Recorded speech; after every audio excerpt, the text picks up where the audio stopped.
Bonjour tout le monde, mon nom est Stéphanie Demers, je suis enseignante à la maison et je vous présente. Eugénie Petitcreux-Lédier, je suis orthopédagogue et je fais de la téléorthopédagogie en direct du Japon. Hey! Salut Eugénie, je suis vraiment Mhm. contente, ça fait une belle intro en direct du Japon. Ouais. Alors, aujourd'hui, Eugénie, on a une super belle collaboration parce qu'on présente des trucs pour améliorer la compréhension de la lecture à la maison parce qu'on sait que la lecture, c'est super important pour la réussite scolaire. En fait, ça a un impact direct sur la réussite scolaire des enfants. Alors, nos petites capsules, parce que c'est la première, mais ce ne sera pas la dernière, nos petites capsules s'adressent aux parents à la maison, aux grands-parents, parce qu'on sait que des fois, il y a des grands-parents qui font les devoirs et leçons avec les enfants. Et même quand les grands-parents viennent s'occuper des enfants, ils peuvent aussi lire des histoires. C'est pas obligé d'être dans le cadre scolaire nécessairement. Ça s'adresse aux jeunes profs et aussi à tous les profs de la francophonie. On fait ça quand? Ces petits trucs-là qu'on va vous donner, ben, c'est chaque fois qu'on va faire de la lecture avec l'enfant. Et on fait ça où? Dans le confort de notre maison, avec, là, tu vas en parler tantôt, Eugénie, là, mais dans un coin calme, avec une doudou, puis avec les plus petits, souvent, on va avoir aussi des petites peluches. Alors, t'es prête, hein? Ouais.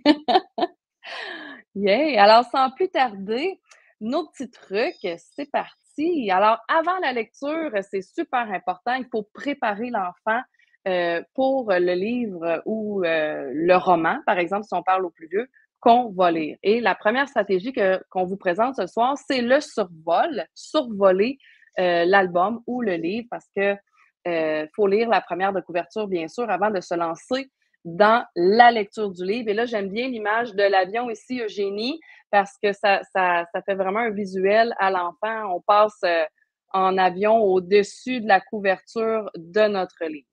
Alors, pour lire la première de couverture, alors on lit le titre, on regarde les illustrations, alors on décortique vraiment tout ce qu'on peut voir sur une première de couverture. On lit le nom de l'auteur, on lit le nom de l'illustrateur si on le voit aussi. Oui, merci pour le descriptif, pour l'appui visuel, c'est bien, merci.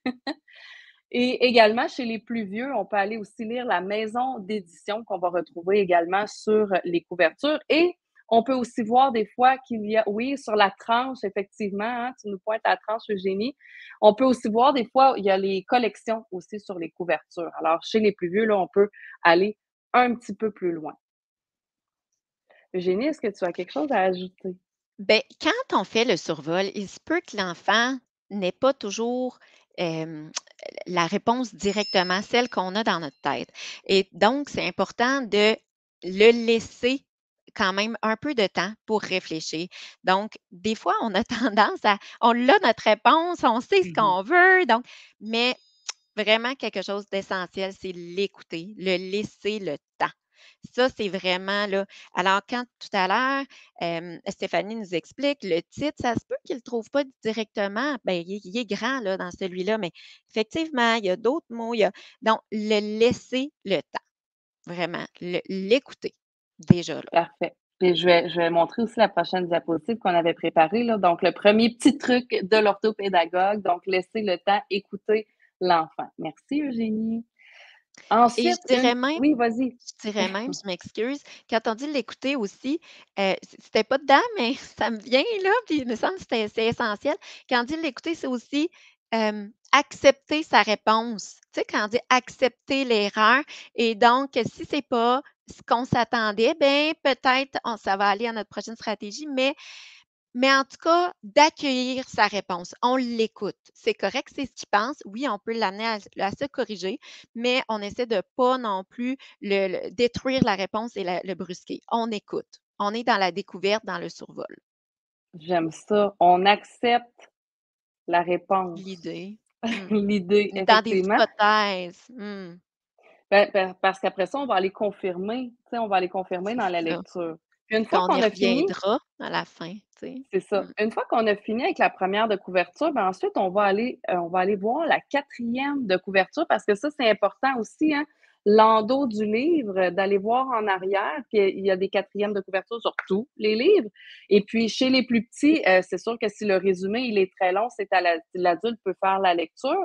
Chez les plus vieux, ils sont capables de lire et là, on va aller voir, est-ce qu'on apprend des nouvelles informations? Est-ce qu'on apprend qui sont les personnages? Dans quel endroit ça va se passer? Quels sont les événements? Donc, on a déjà une petite intrigue des fois en arrière là, qui nous donne le goût d'aller un petit peu plus loin dans la lecture. Puis souvent, peut-être qu'on peut avoir aussi plus d'informations si on n'a pas trouvé la maison d'édition ou la collection. Des fois, c'est inscrit en arrière de la quatrième de couverture. Eugénie, avais-tu quelque chose à ajouter sur la On y va sur quatrième? notre on y va sur notre prochaine. Parfait, excellent. Alors, deuxième stratégie, moi je l'aime beaucoup, je l'appelle la stratégie de la boule de cristal, c'est de faire une prédiction, aller de prédire en fait ce qui va se passer dans notre histoire, de faire un lien avec ce qu'on a vu sur les images de notre couverture et puis d'aller demander à l'enfant qu'est-ce que tu penses qui va arriver. Et là, on avait préparé, Eugénie, Hem, ici, j'avais déjà préparé, toi tu le montres là, mais on le voit en petit.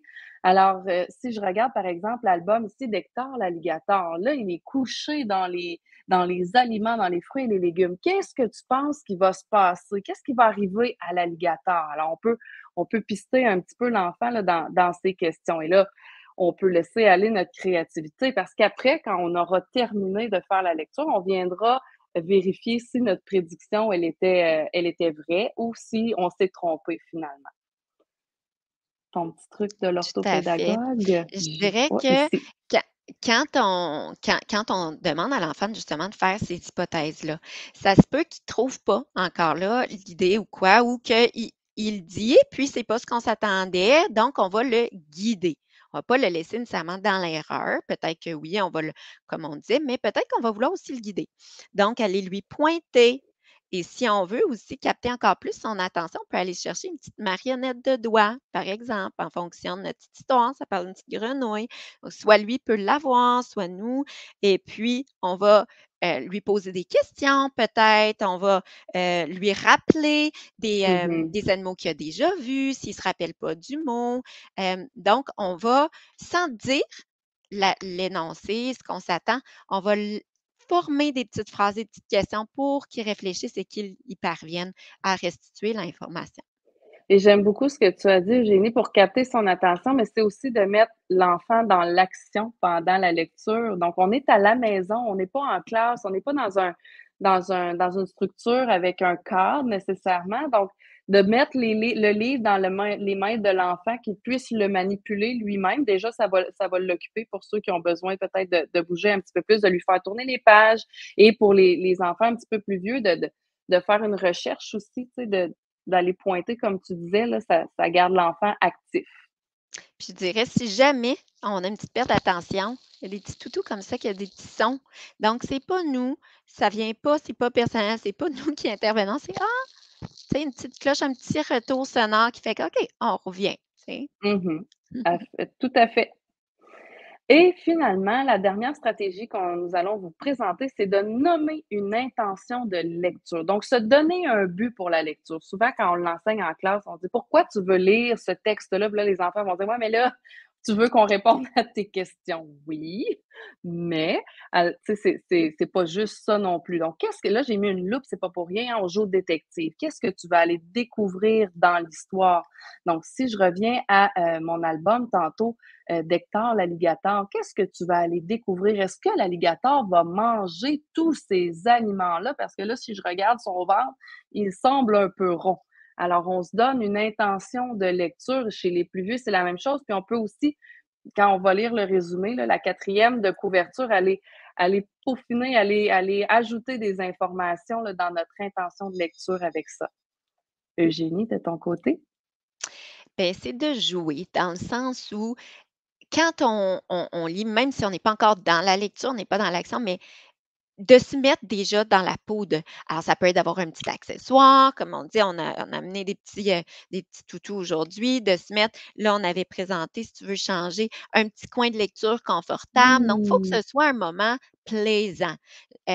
Si votre enfant aime jouer avec, soit un petit toutou, soit, un bébé, de lire l'histoire, comme on dit, à quelqu'un d'autre. Donc d'apprendre déjà nous, on peut avoir un livre, lui peut avoir aussi son livre à lui qui va tourner en même temps. Bon, de d'être dans la peau, des fois, du personnage, de faire déjà des intonations, même si on n'est pas encore dans on peut déjà, comment dire, prédire de déjà dire Oui, qu'est-ce qui peut se passer, tu sais. oui, mais j'aime C'est ça un quand tu moment dis plaisant. C'est dans pas la pas de peau se des dire mmh pardon. non, j'aime ça quand tu dis de se mettre dans la peau des personnages parce qu'on tombe encore dans la prédiction, tu sais, est-ce que l'alligator va parler fort comme ça, Ah, tu c'est sais? Est-ce ça. qu'il va être gentil? Est-ce qu'il va être méchant? Tu sais, on peut puis quand tu dis aussi le au niveau confortable, c'est vraiment un moment privilégié avec l'enfant. Ça peut se faire juste avant d'aller au dodo, tu sais, ça peut se faire, assis là, en plus, nous, on arrive en automne. Toi, au Japon, je